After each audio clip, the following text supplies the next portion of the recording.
Welcome to Daily Meditation with Sangha Live.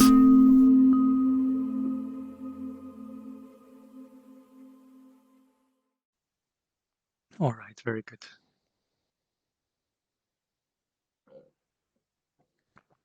Thank you. Thank you. It's good to know. It's a little bit about equanimity, which is very needed this morning, at least for me, like in so many mornings. And today I'd like to speak a little bit about, or continue speaking about, the 8 worldly conditions. So pleasure and pain, success and failure, gain and loss, and praise and blame. And towards the session, I felt quite equanimous for a while, but then noticing that my bike ride was incredibly slow. Now, usually, comparing to the average here in Berlin, I'm not on the fast side of things, but it was really, really slow. So at some point I asked myself, all right, why are you riding that slow? What's going on? And it feels very hard. So again, I forgot to take my inhaler in the morning. So my asthma is a little bit kind of there. And since I figured that out, and towards the session, my equanimity kind of declined. It was kind of interesting to see how the mind, reflecting on equanimity and the conditions of the world, so the 8 worldly conditions, and feels, yeah, I mean, with regard to success and failure, I'm not very disturbed about that now, etc., etc., etc. But then something kind of drops in, and the mind comes and says, no, but this shouldn't have happened. This is going to make things very hard, and starts to build that up, and stress beginning to build up with it. And that was an interesting moment for me. It just happened a little bit before the session. When you realize that the mind is kind of let something in, and now it doesn't hold it in an equanimous way, saying, yes, of course, bodily conditions, health, it's a condition of the world as well. It will come and go.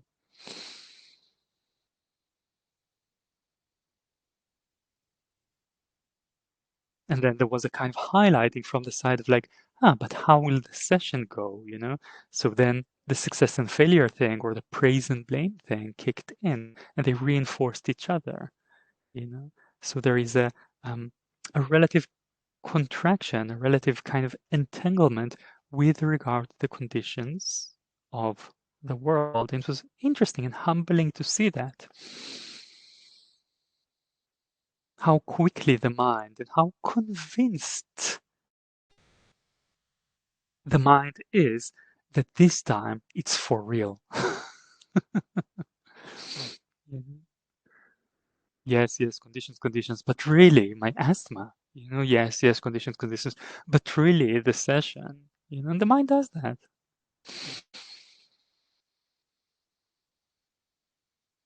So let's begin with a reminder. The Buddha spoke of 8 worldly conditions, and they come in pairs.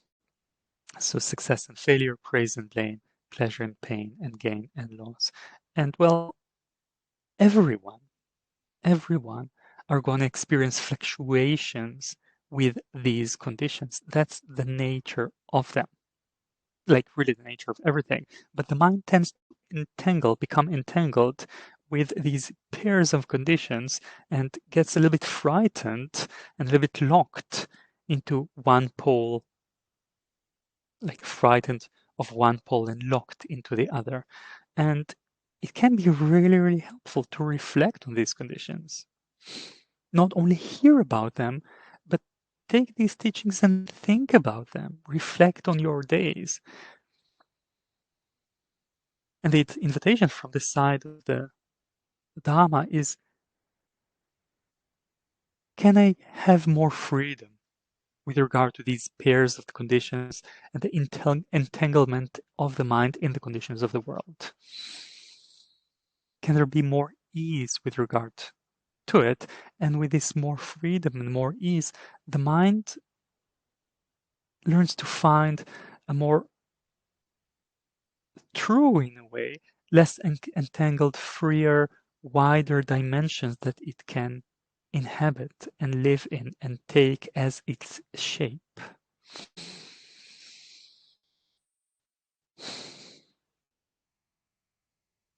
So one thing we're seeing is the changing nature of these conditions. Things will come and go, they will fluctuate, they will change. But it's also really helpful to see how the mind gets locked in, entangled, and starts to inflate certain things. That's a very important movement of the heart and mind, and it's a default movement worth noticing. The mind gets into something and starts to inflate it, starts to make more of it. You can think how it is sometimes if you're having a fight with your partner or something, you know, like an argument, like but a kind of a difficult argument. You know, you're saying something and then they're saying something, and then or during that, things are getting worse slowly, and maybe not necessarily, like, maybe it's not necessary that they will get worse, but the mind starts kind of pulling these things that making everything worse. So blaming the other person for doing this and that, you know, and generally speaking, making more blame and more kind of pointing to oneself or to the other as the cause of things, not looking at the web of conditions, generalizing you are always like this or you are always like that. The mind has a way of making things worse. Now, it does that when you're having an argument with your partner or someone, a friend, whatever. And it does that when you're alone, right? It's not a set of tendencies or tendencies that comes up only when you're in an argument.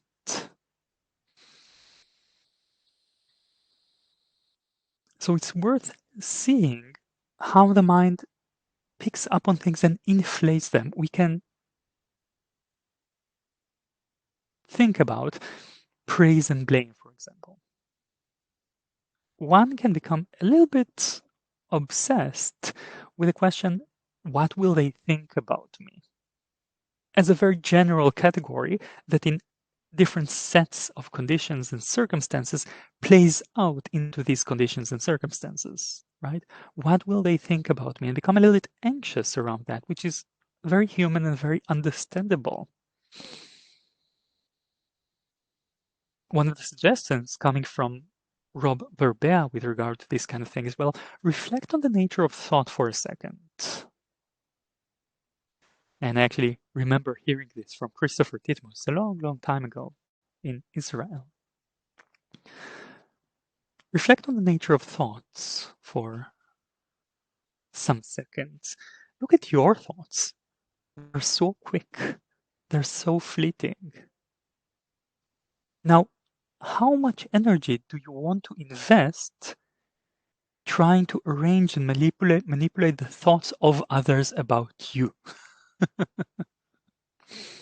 It's a very strange investment in a way. The thoughts of others, like your thoughts, are a little bit messy, a little bit chaotic. They're very fleeting. They have this kind of ethereal nature to them. And you go in trying to make these thoughts relate to you in a way that kind of fits to how you want them to. One, that's assuming way too much consistency in how other people are thinking about you. Two, you're assuming they're thinking about you probably much more than they do. A partner of mine, she used to say, you're thinking about how people are thinking about you. They're not thinking about you, they're thinking about themselves, like you are, and about how other people are seeing them. So a lot of energy goes into the movement. Like, how will they see me? What will they think of me? But there is something a little bit kind of deluded in this whole attempt. This is not very far from the questions of success and failure. With regard to success and failure, sometimes it's worth seeing how dependent on the conditions the whole thing is, right? So I don't know, I can be on a retreat And in the retreat, there is a certain teaching being given, and sometimes some teachings on some retreats, they have like a little bit, you either succeed or don't aspect to them. And I actually think it's fine. Sometimes it serves, or it's an integral part of some lines of teachings, and I actually think it's okay. But then it can be very easy for the heart and mind to really want to succeed in what's presented as important in these conditions. And you may spend like 3-4 weeks on retreat or more, really trying, really going for it, etc., and being maybe a little bit kind of frustrated and comparing yourself to others in sometimes in gross ways, some in such minor ways. You're sitting there in the meditation and you're going about that direction you want to cultivate, and there is a part of the mind that keeps comparing. How is it in relation to an hour ago, a minute ago, a month ago? How we remember it was last time, how we think it should be.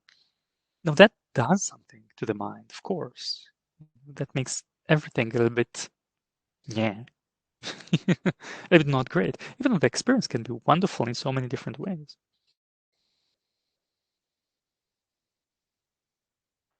But then, this is based on a true story, what I'm saying. Then you can you go out of the retreat into a completely different environment, maybe an environment that's not necessarily very invested in the meditative journey, etc., etc. And after, I don't know, half an hour or something with other people from a completely different scene, you understand, or the mind, the heart understands, there are completely different codes of what success and failure mean in this context. And I don't know, this meditative attainment or something, they care nothing about it. It means nothing to them. It's completely irrelevant. Now, it can be interesting to see how the mind enters into systems of success and failure that are kind of culturally conditioned, and with it makes certain things so important and other things that maybe have been important in other circumstances, now they're completely irrelevant. Success and failure is a very culturally conditioned thing, and it's quite helpful to see that and take that in to reduce the tendency of the mind to inflate and make things kind of, yes, it's very important that I will succeed in this. Now, maybe there are things that are actually important that you will succeed in. It can be that there is like an authentic desire or orientation to go into some direction. And if there is an authentic desire to go into some direction, success and failure will be a part of the game there. And the waves of the world will impact. However, there can be, and this is again something my teacher pointed to, it's very possible that there is a kind of alignment because you know you're working in a direction that's profoundly important to you. And if things go well for a while, great. And if things don't go well, it is painful. And sometimes it's even possible to differentiate between the level in which it's painful because you're failing in what's profoundly important, and there is a level in which it's painful just because it makes the self sense feel kind of like a failure in a more contracted way, if that makes sense. Kind of a self-measurement coming. Am I good in that, and am I not good in that?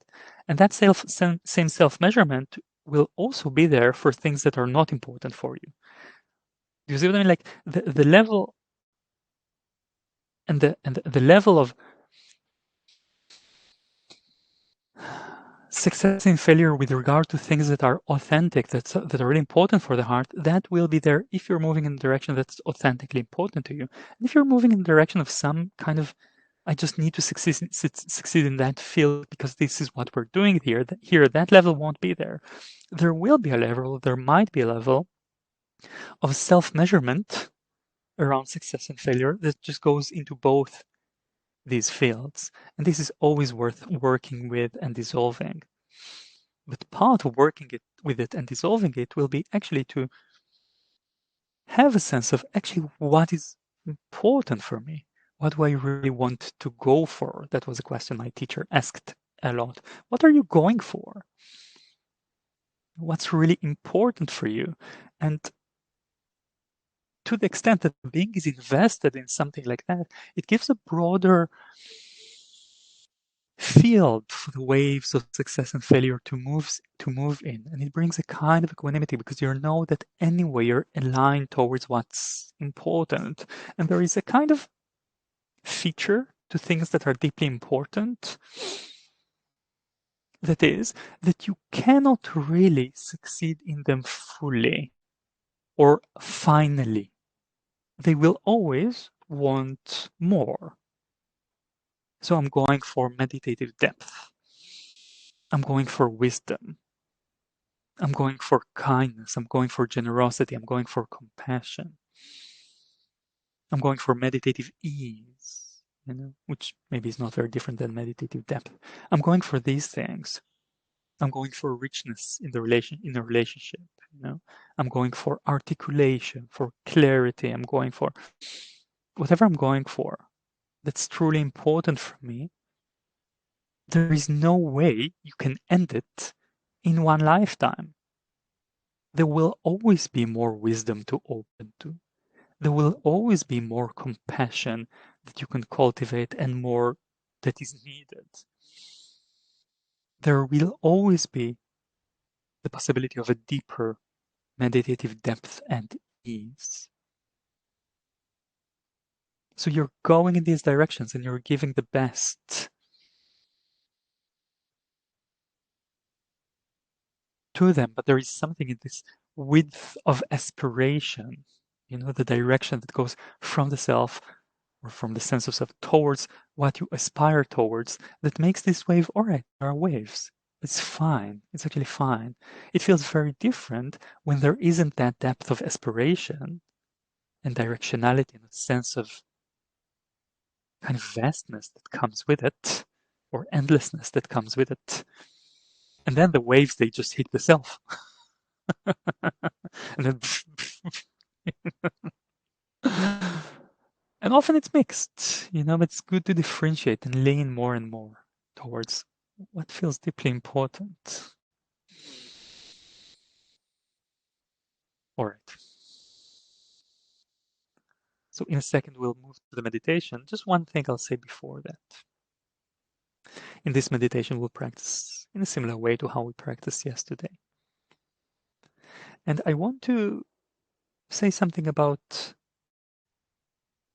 the mode of attention that can be there.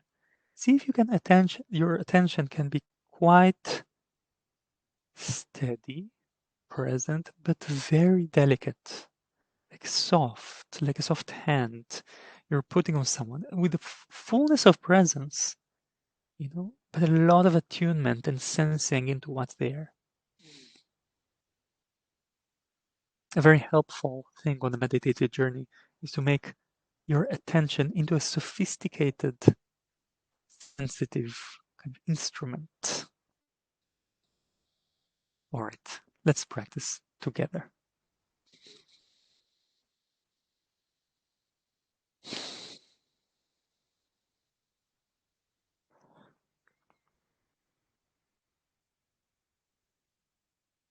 Please find a posture that really works for you.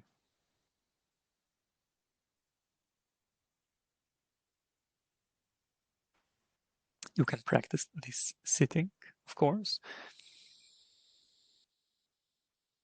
You can also practice standing, walking, or lying down.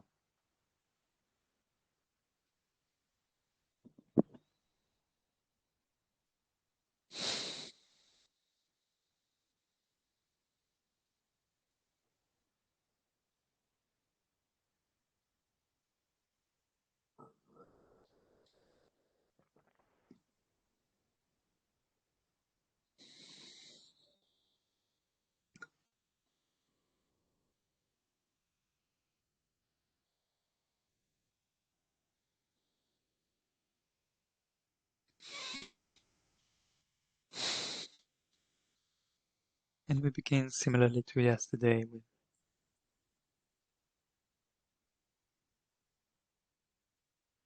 making yourself sensitive to the whole body.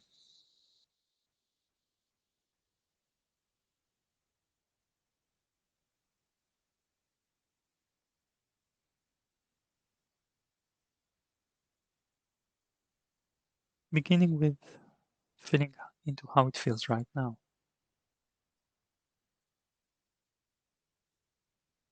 And relaxing whatever pressure or demand there may be there.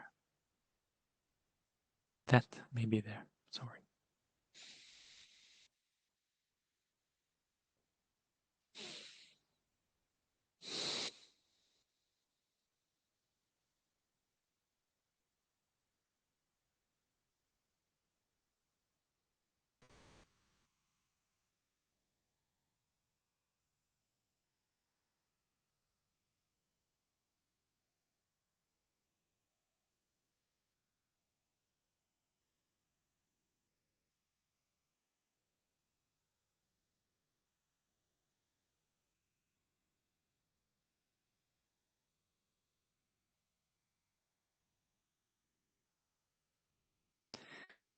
Then you can scan your body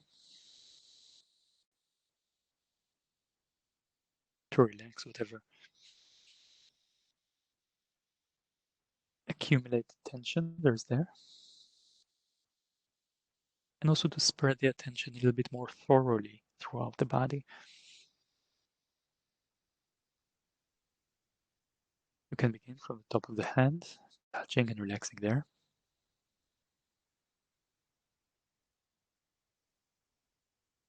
And then sliding down through the back of the head, the forehead,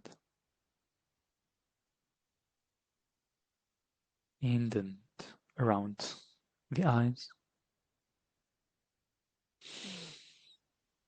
down the face, into the jaw.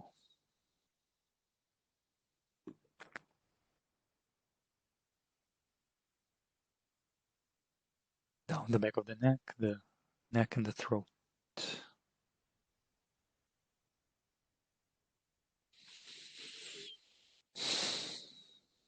Shoulders, arms, hands.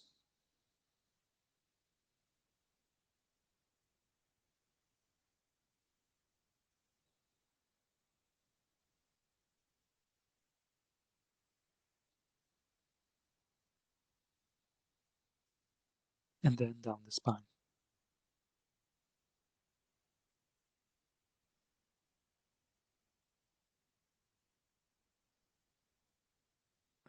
Relaxing the right and the left side.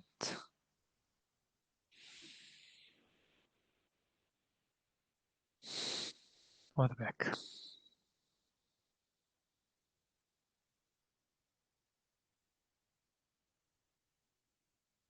Then around the tailbone, into the pelvis, down the legs.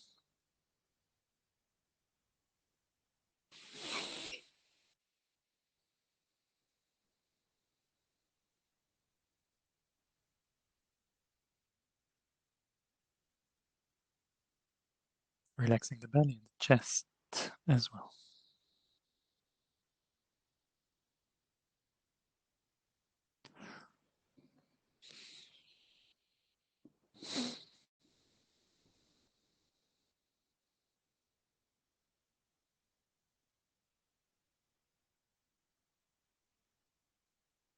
Make yourself sensitive to the whole body.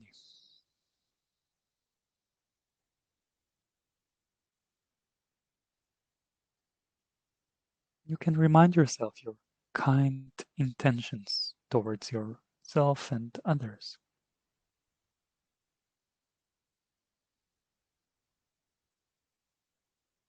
You can use metta phrases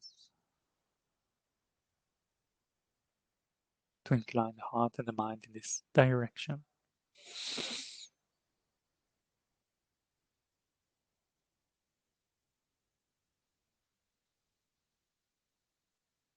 Or sense the stream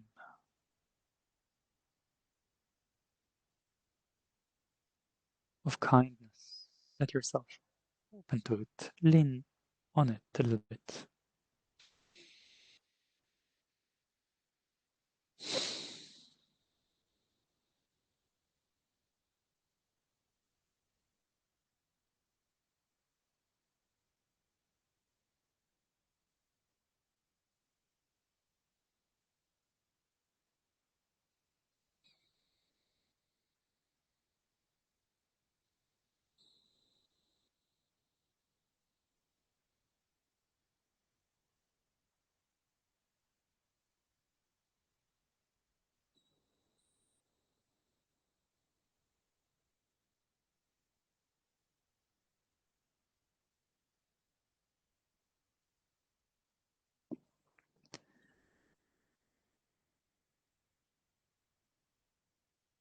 sensitive to the whole body. You can sustain such sensitivity to give the mind a kind of context and a background.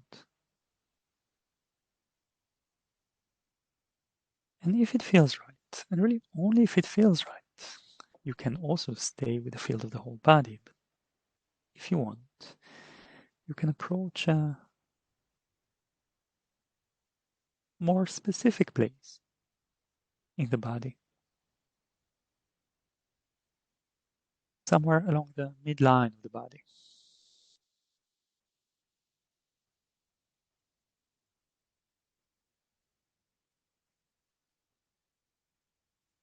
The context of the whole body can help you approach there quite gently.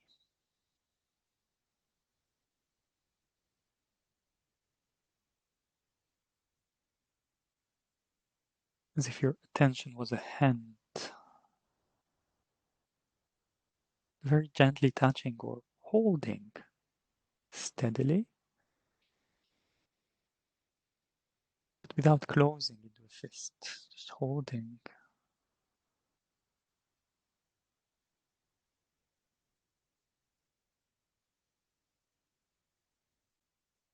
And gently and simply make yourself sensitive to the experience there.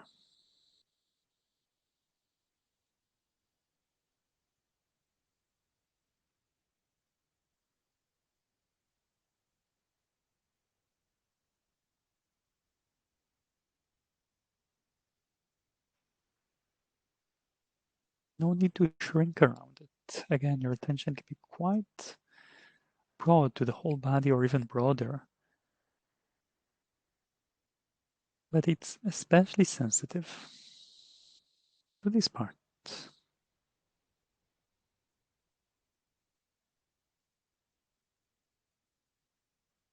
with whatever is alive there.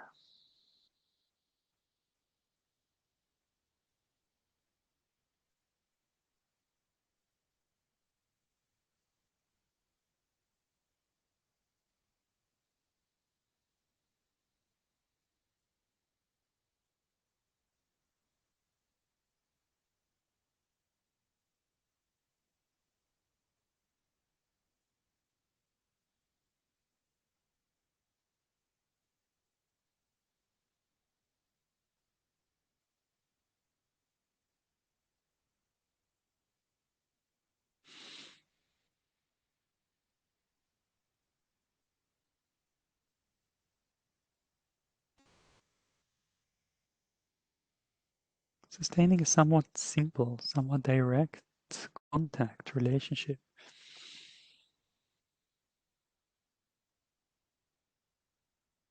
From here, it may be easy to see how much of the mind's activity is inflating and a little bit less honest,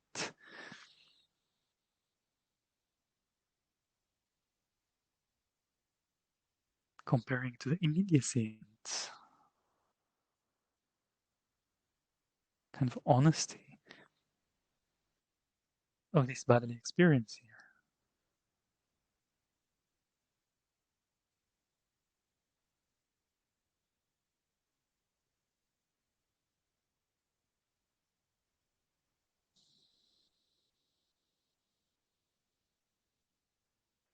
And if you want, and if it feels right,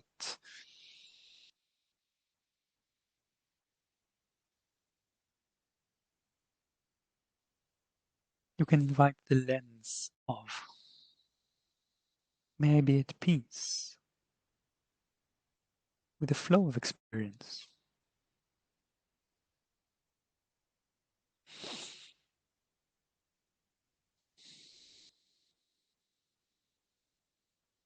Allowing this flow, allowing this change.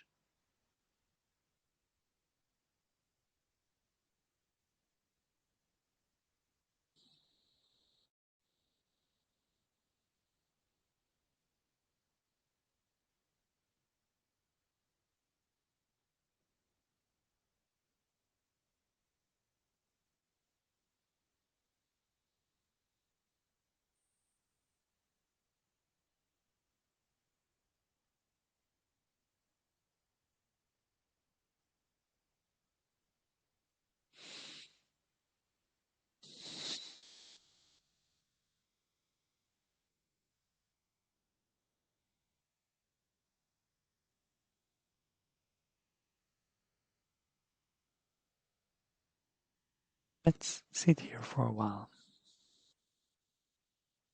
You have the background of the whole body, sensitive to a spot that feels quite alive.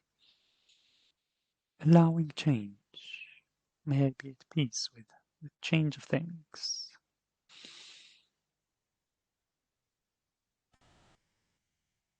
You may need to remind this to yourself.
Gently encouraging the mind and re-establishing this way of looking.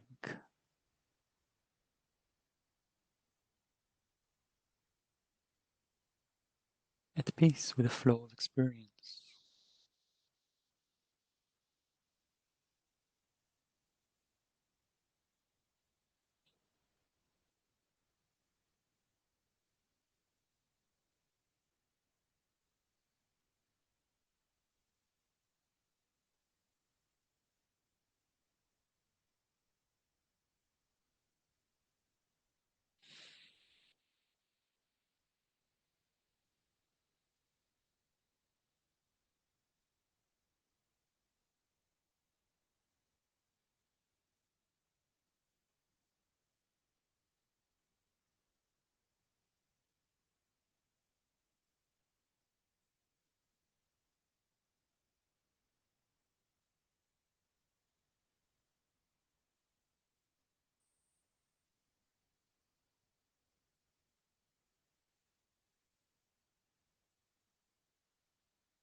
So sensitive to change and welcoming it as fully as possible.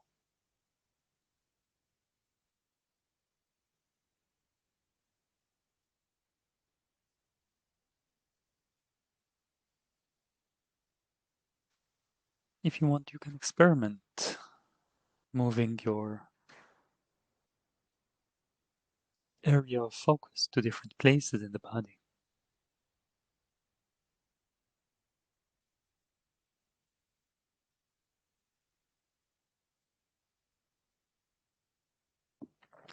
Again and again with this same angle, with this same similar lens.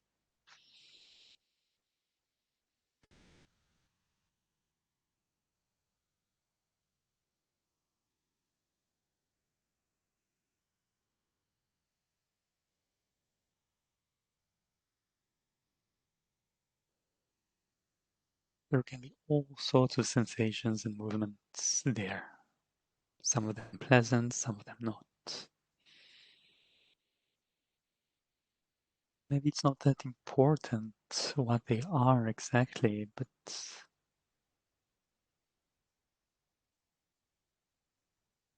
the receiving of them, the welcoming of them, And the sensitivity to their change can be central.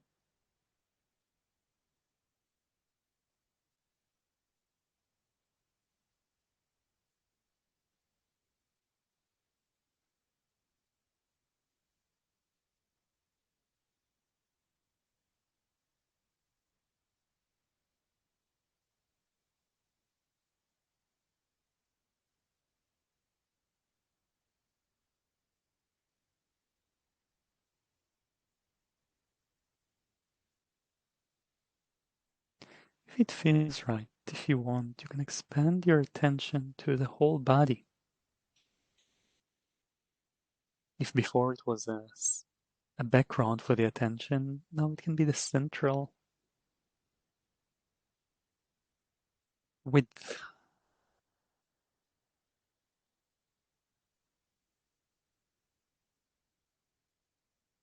So this whole field, it doesn't need to be boundaried by the boundaries of the skin. It can be a little bit wider than that. A field of experience. And there will be all sorts of pulses and streams and vibrations and densities. Some of them a little bit pleasant, some of them a little bit unpleasant.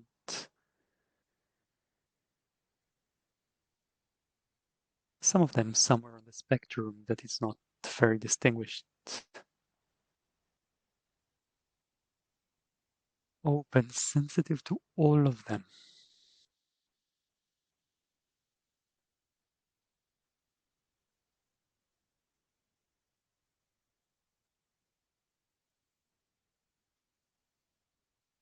And training the heart in this posture, at peace with the flow of experience.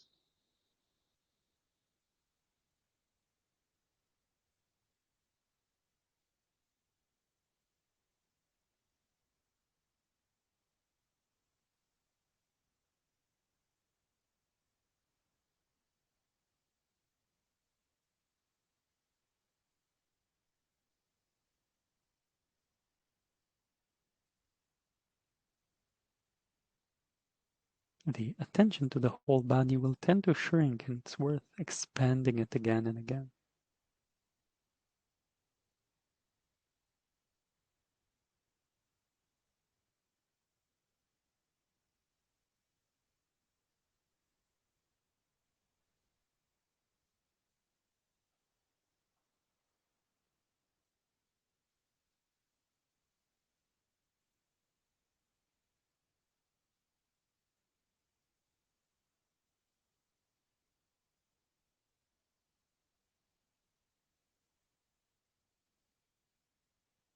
And with sensitivity to the whole body and a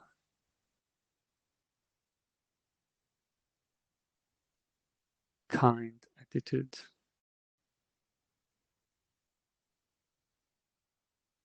let your heart experiment, let your being experiment with this way of looking. At peace with the change of experience, with the flow of changing experience. Let the heart get used to it, make it its own.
If you want, you can invite your mind to expand further than that.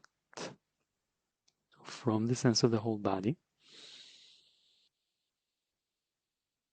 invite it to expand to sounds as well.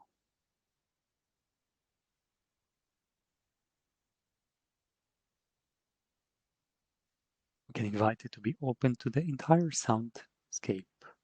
You can begin like that, or you can turn to one sound and begin with that.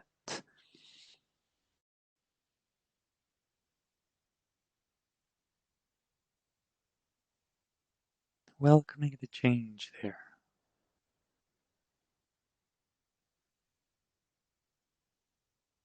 Even if it sounds kind of static,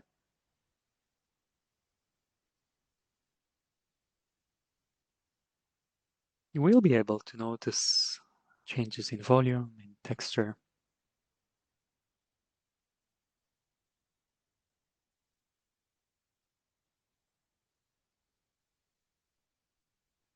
A kind of waviness to it that's a little bit unexpected, a little bit unpredictable.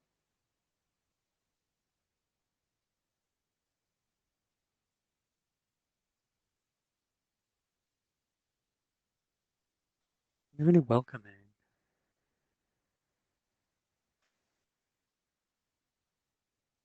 the flow of experience there.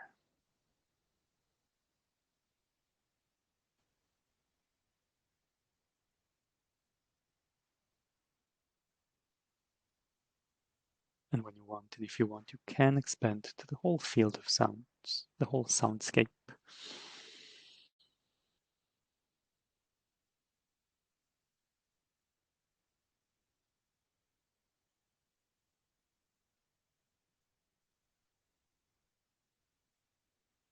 Open to their coming and going, allowing them to move at their own pace, making the heart quite open and soft, at peace with the flow of experience.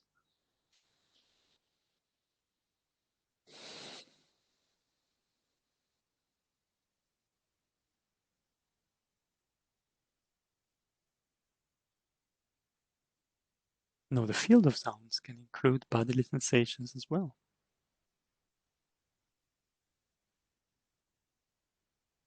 which have this similar quality of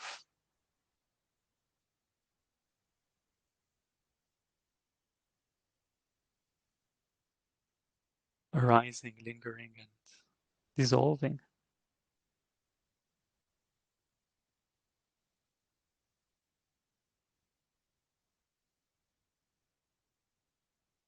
Let's take a moment to lean into this relative vastness.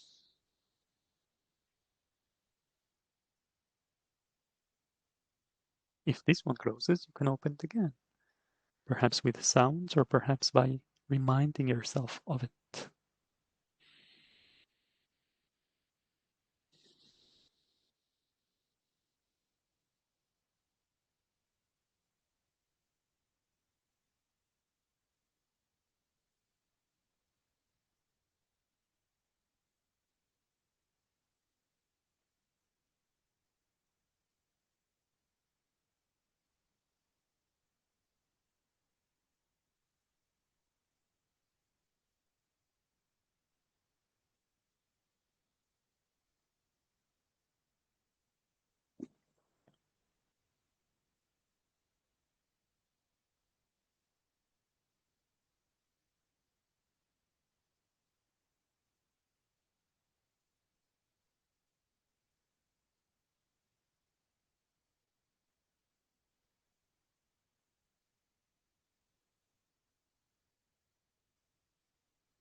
Leaning back into the space or the relative vastness.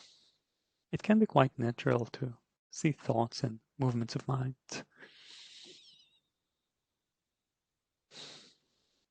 as a part of that stream or flow of experience.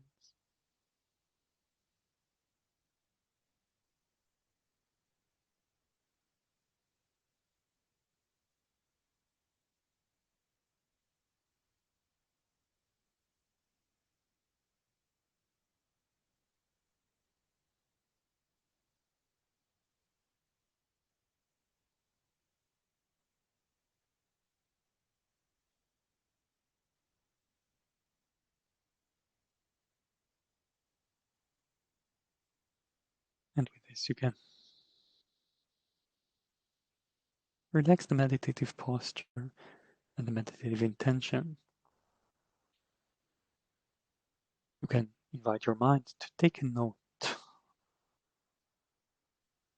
of whatever was there that was helpful for you, so you can repeat it later in the day or in your formal practice.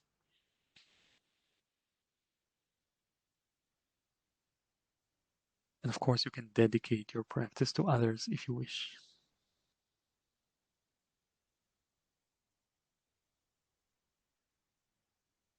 And then you can invite your eyes to open when it feels like the right time to do so.